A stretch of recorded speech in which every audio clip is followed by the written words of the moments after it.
Hi, this is part 2 of the advanced bone rigging lesson, and I'd like to show a couple of more examples on how you can make adjustments so that your character looks more natural when you move the bones around. I have here an awkward area for the head. When it moves back, the shirt doesn't move with it. So let's look at how to fix that. I'll select this bone up here, and I'm on frame 0.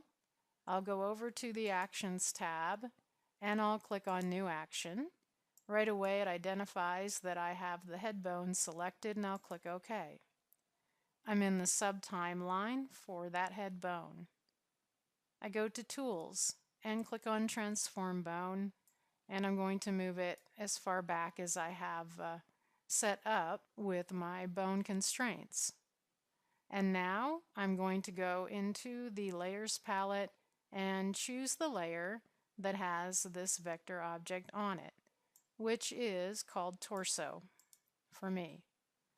So then I can just go in and I can start moving points around to match up with that movement. So it's really that simple, but you do have to be aware of, little things like this, right? But it's okay, you can just keep moving points around and work it out. Okay, so I'm not going to take a lot of time to tidy that up a lot, and then I may even bring this one into a different direction. It's just all depends on what you want. Distorting her neck now too. But you can see that I didn't have to do much to make it right. Again, going back to test. I click over here in the Actions panel, double-clicking on Main Line to return to my main timeline, and then going and clicking here on the main bone for the character. And I need to go over to frame 0 and test. All right, so now it's just great. Well, that flaring out maybe looked a little bit dumb, but you can see that I got this matching up pretty good so that it looks more natural when I move the head back and forth. Now let me zoom back out on my character here. I have another area here on my character that's particularly difficult, and it has to do with the way that I constructed the leg. Let me hide this arm and show you the problem with this leg.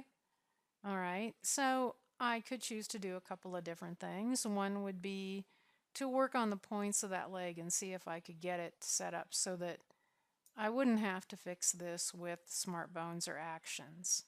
But let me show you how you could fix something like that with the smart bones, and it's a little bit different than the procedure that we've done here a couple of times. So first off, let me straighten that out. I've got this bone selected. I'm on frame 0, and I'll go to the Actions tab and make a new action.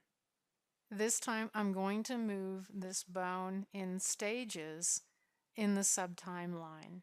Okay, so going over here to the Transform Bone tool, and while I'm on frame, well, actually I'm going to move over to frame 24 and then move this part way and then go to 48 and move this further and perhaps even 72 and move it further.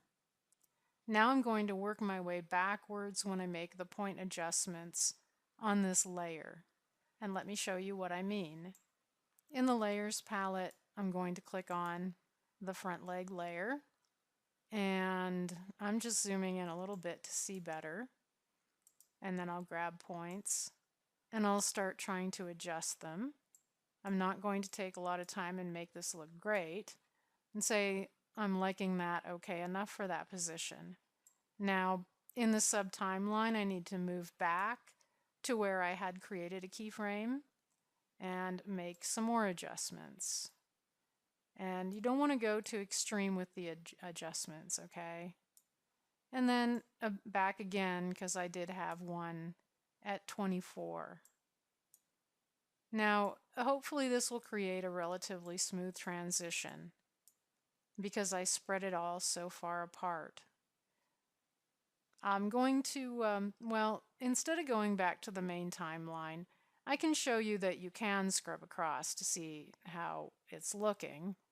All right, but with all those points activated, sometimes it's just better to click back on main timeline and go to the main bone for your character and test like that. Okay, so then it's a little bit smoother for the movement because I spread those keyframes around in the sub-timeline. Obviously, I need to go backwards too. Okay, so the program allows for that, and I'll show you what I mean. I still have the bone activated, and in Actions and on frame 0, I'll make a new action, and it automatically identifies it as number 2. So you get 2 of them, you get a pair of them, right? One for going one way and one for going another way. So I'll do that same thing. I'll go to frame 24, click on Transform Bone, move back a ways. I'll go to 48, move some more, and I doubt I'd even need to go this far with her leg. That's very awkward, but she might want to do a split, right? And then I'll work my way backwards again on that layer, finding the front leg, and then trying to make minimal point adjustments, all right, to allow for this very odd thing she's doing there. Okay, and then sliding on the timeline, seeing what I might need to do here for point adjustments. Again, this is not precise. I would certainly take more time when not in the middle of doing a tutorial. But now I've got my 3 positions. Okay, so, and remember, you're not going to see that. This is an invisible line up here. So I'll go back and I'll test without having to see all that.